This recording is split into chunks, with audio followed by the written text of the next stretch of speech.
উপজেলা স্বাস্থ্য কমপ্লেক্স যেন হয়ে উঠছে মৃত্যুর ফাঁদ।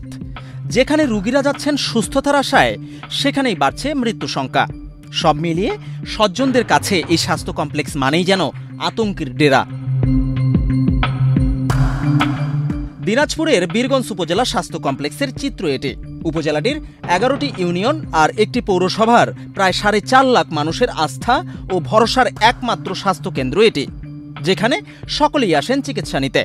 অথচ সংস্কারের অভাবে পরিত্যক্ত হওয়ার পথে স্বাস্থ্য ভবনের অধিকাংশ কক্ষ, ছাদের পলেস্তারা খসে পড়ছে প্রতিনিয়ত। এতে মৃত্যু আতঙ্কে কাটাচ্ছেন রোগী ও স্বজনরা। আমার আসার প্রায় 5-6 দিন হলো। হওয়ার পথে আমাদের রাতে ঘুম হয় না, যে এগুলো কোন সময় ভেঙে পড়ে মাথার উপর।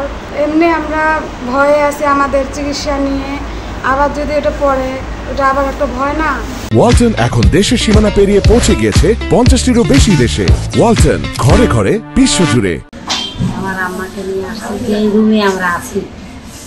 এই রুমে এত ভয়াবহ হয়ে আছে, রুগীকে নিয়ে থাকা নিজেরও অসুবিধা, রুগীকে নিয়ে যে আমি আছি আমার অসুবিধা। জানা যায় 50 শয্যার এই স্বাস্থ্য কমপ্লেক্সের বহির্বিভাগে প্রতিদিন গড়ে 400 থেকে 450 জন রোগী সেবা নেন, আর ভর্তি রোগীর সংখ্যা প্রতিদিন 50 জনেরও বেশি। শুধু ভবন সমস্যা নয়, চিকিৎসা কেন্দ্রটিতে রয়েছে চিকিৎসকের সংকট।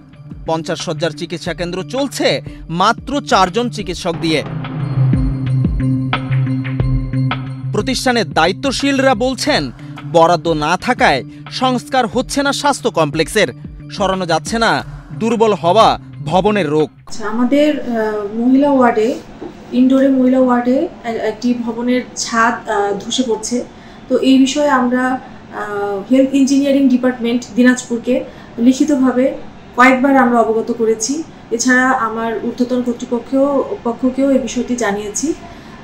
তো হেলথ ইঞ্জিনিয়ারিং ডিপার্টমেন্ট আমাদেরকে জানিয়েছে যে এই মুহূর্তে জরুরি ফান্ড না থাকায় তারা এটা রিপেয়ার করতে পারছেন না। স্বাস্থ্য কমপ্লেক্সটি দ্রুত সংস্কার করা হলে আতঙ্ক কাটবে রোগী ও স্বজনদের। একই সঙ্গে চিকিৎসকের সংখ্যা বাড়ালে পর্যাপ্ত সেবা পাবেন রোগীরা, এমন দাবি সকলের। বিজন কুমার, বাংলাদেশ প্রতিদিন।